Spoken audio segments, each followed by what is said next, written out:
இப்ப நான் என்ன கேட்கிறேன்னா, அதிமுகவுக்கு ஈக்குவலா பாரதிய ஜனதாவை கொண்டு வந்து நிறுத்துவது அது அதிமுகவுக்கு தான் அவமானம். நயினார் நாகேந்திரன் ஏற்கனவே திராவிட இயக்க கருத்தியலின் அடிப்படையில் வளர்ந்தவர். இப்ப அவர் வந்து பாரதிய ஜனதாவில் சேர்ந்து 10 ஆண்டுகள் ஆகுது. இப்ப அவர் வந்து சனாதன கொள்கையில ஏற்றுக்கிறார். மக்கள் நம்பிடுவாங்கன்னு நீங்க நினைக்கிறீங்களா? மொத்தமே பாரதிய ஜனதாவிற்கு 2% வாக்குகள் தான் தமிழ்நாட்டில் இருக்கிறது. இதுல அண்ணாமலை பிரிச்சார்னா 1.5% வாக்கு அவர் பக்கம் போகும், 1/2% வாக்க பாரதிய 1% போகும்னு நினைக்கிறீங்களா? கண்டிப்பா. ஏன்னா அவர் உழைச்சிருக்காரு. பாரதிய ஜனதா சில 1000 இளைஞர்களை வைத்துக்கொண்டு தமிழ்நாட்டில் வந்து நாங்கள் ஆட்சியை பிடிச்சிருவோம், ஆட்சியையும் பிடிச்சிருவோம்னு சொன்னா ஆட்சியை பிடிக்கலாமே ஒழிய ஆட்சியை பிடிக்க முடியாது.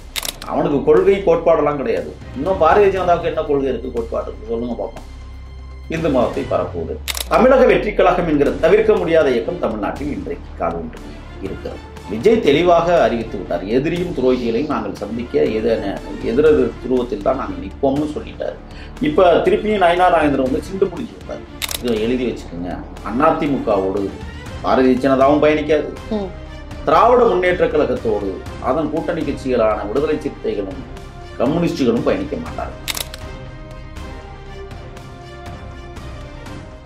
நேயர்களுக்கு வணக்கம். இன்று நம்மோடு இணைந்திருக்கிறார் தமிழ் தேசிய சிந்தனையாளர் திரு முகில் அவர்கள். வணக்கம். வணக்கம் சார். நயினார் நாகேந்திரன் அவர்கள் தன்னுடைய தொகுதி, தன்னுடைய சொந்த ஊரான நெல்லையில இருந்தே வந்து மாநாட்டை வந்து தொடங்க போறோம், பாஜகவினுடைய மாநாட்டை. அதிமுகவுக்கு ஒரு சுமையாக இருக்கு பாஜக அப்படின்ற மாதிரியான கருத்து இருக்கு. ஆனா அதிமுகவுக்கு பாஜக எவ்வளவு பெரிய பலம் அப்படின்றத தொடர்ந்து மாநாடு, பூத் கமிட்டி இது மூலமாக தெரிவிக்கணும்னு சொல்லி நயினார் நாகேந்திரன் வந்து குறிப்பிட்டிருக்கிறாரு. சோ அதை பத்தி சொல்லுங்க. முதல்ல கிளைக்கழகத்தில் ஆரம்பியம் கேட்டோம்.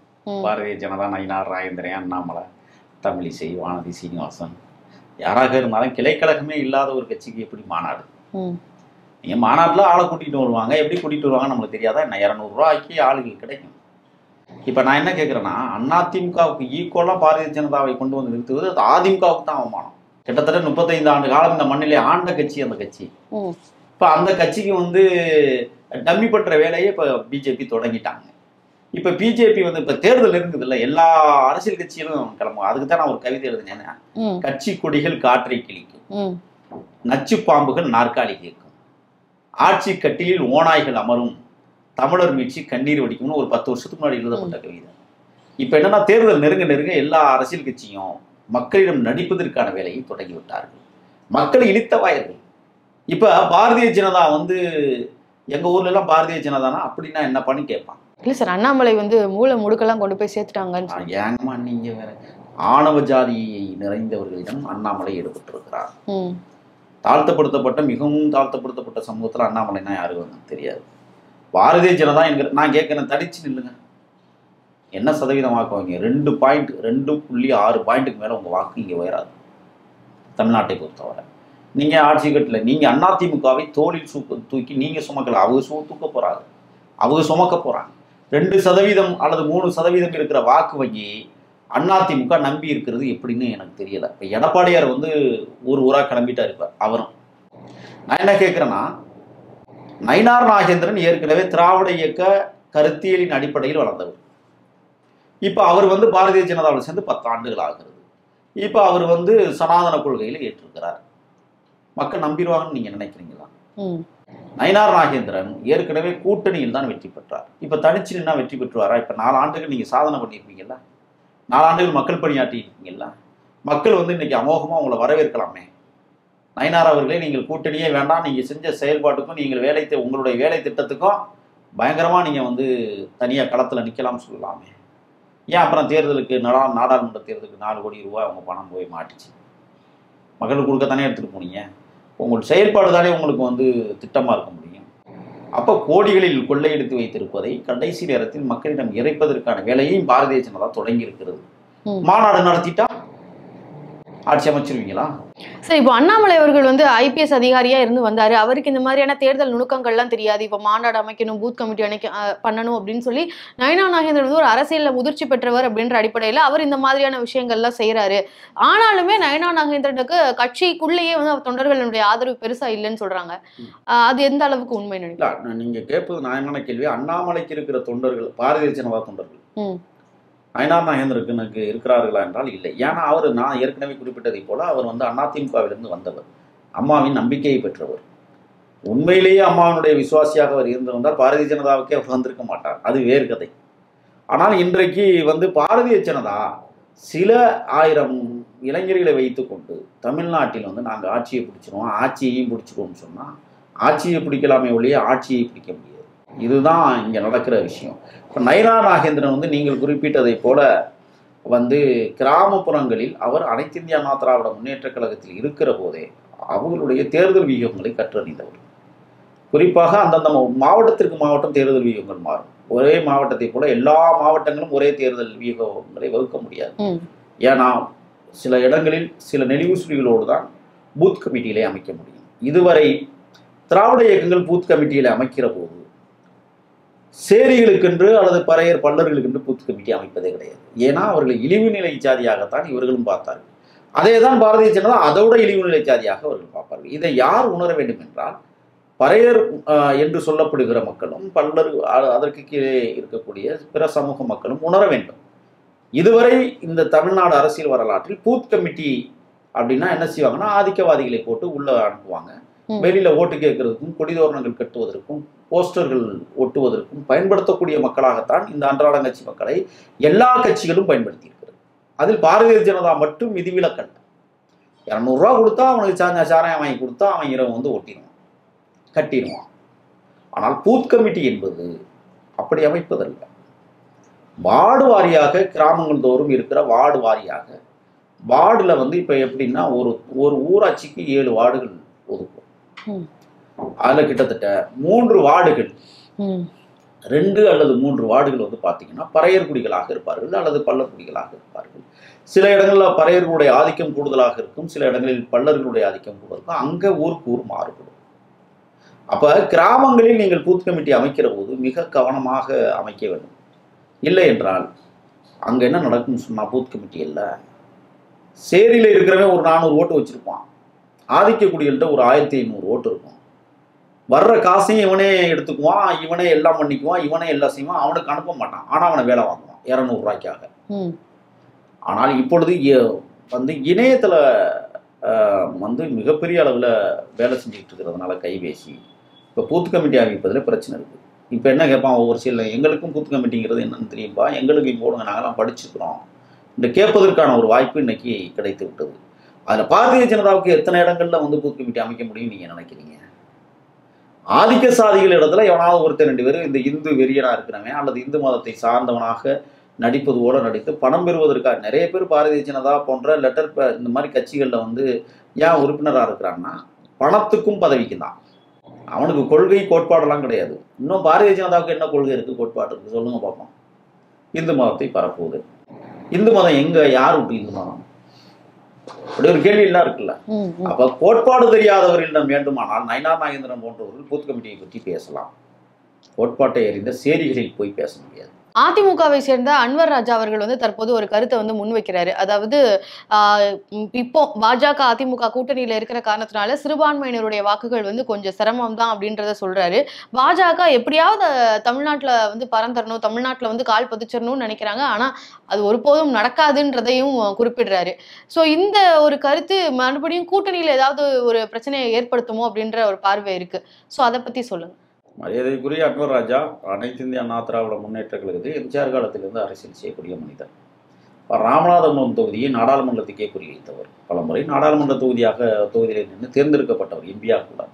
அதே மாதிரி மாநிலங்களவை உறுப்பினராகவும் பதிவு வைத்தவர். இன்றைக்கு சட்டப்பேரவைகளிலும் அவர் மிகச்சிறப்பாக பணியாற்றியவர். அவர் ஒரு இஸ்லாம் சமூகத்தை ஏற்றுக்கொண்டிருந்தாலும் கூட அவருக்கு சில பிரச்சனைகள் என்னவென்றால், அவர் சொல்லுவது 100க்கு 100 உண்மை. ராமநாதபுரம் மாவட்டங்களில் பரவி கிடக்கிறார்கள் இஸ்லாத்துக்கள். அவர் அந்த மாவட்டத்தை சார்ந்தவர். அந்த அடிப்படையில் அவர் அங்கே இருக்கிற மக்களினுடைய நாடி நரம்புகளை பிடித்து பார்த்திருப்பார். பொதுவாகவே தமிழ்நாட்டை பொறுத்தவரை கிறிஸ்துவர்களோ அல்லது இஸ்லாமியர்களோ வாக்கு சதவீதம் பாரதிய ஜனதாவுக்கு ஒரு 100க்கு 1% கூட இல்லை, 1/2% கூட இல்லை.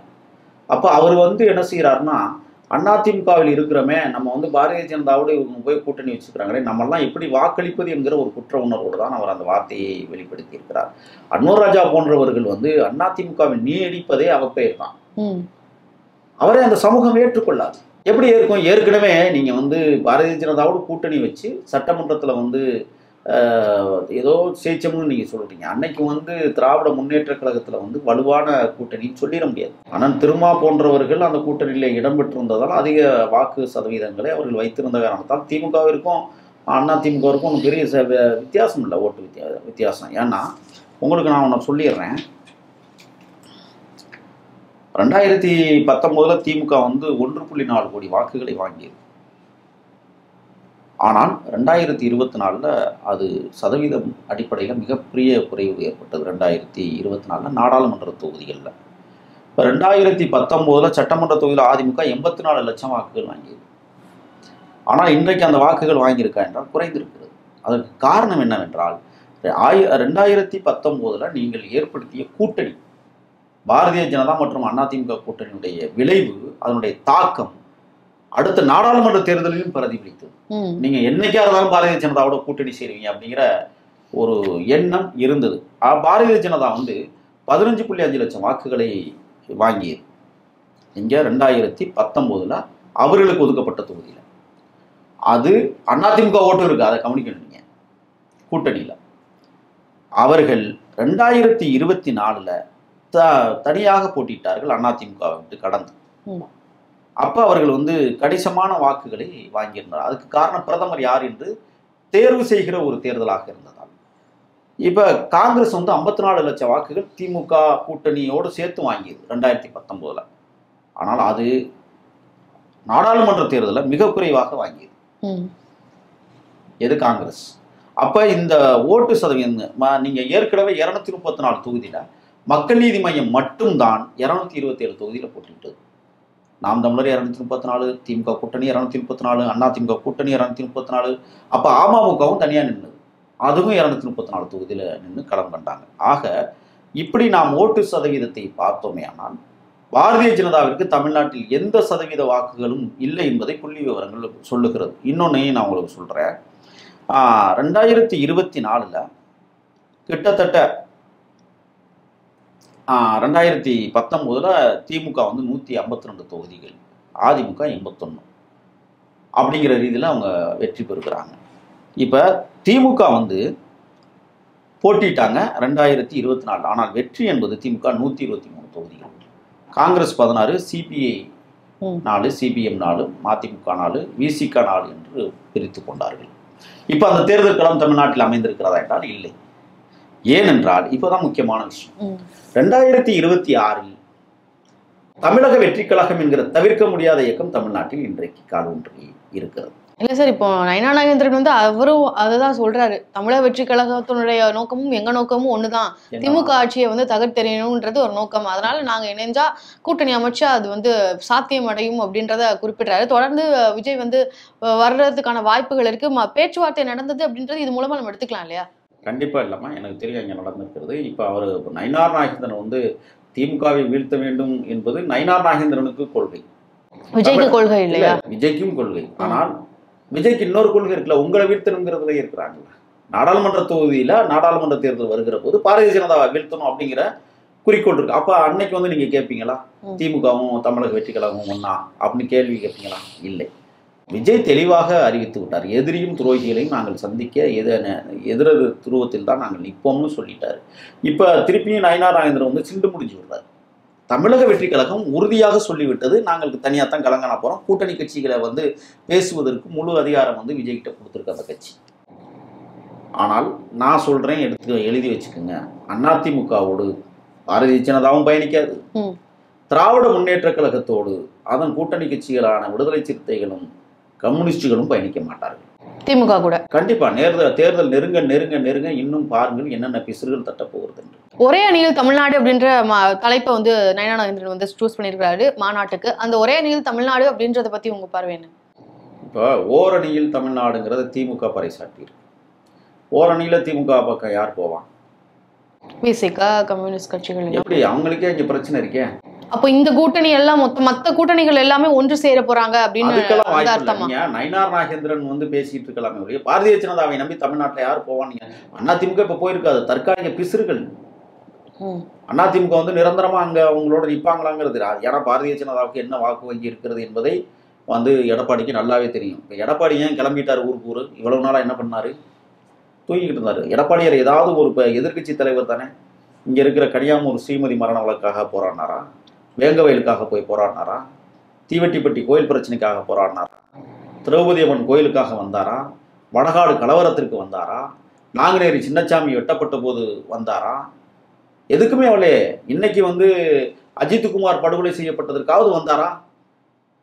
இல்லையே. அப்ப எதிர்க்கட்சி அந்தஸ்தை இழந்திருக்கிறது அதிமுக. எதையுமே போராடலை. இப்போ நான் மக்களை சந்திக்க போறேன்னு கிளம்புறீங்க. மக்கள் ஒன்றும் மடையர்கள் அல்ல. தமிழ்நாட்டை இழுத்தவாயர் கூட்டம் என்று இவர்கள்லாம் கருதி கொண்டிருக்கிறார்கள். மக்கள் நன்கு புரிந்துணர்வோடு இருக்கிறார்கள். நான் சொல்கிறேன், எழுதி வச்சுக்கோங்க.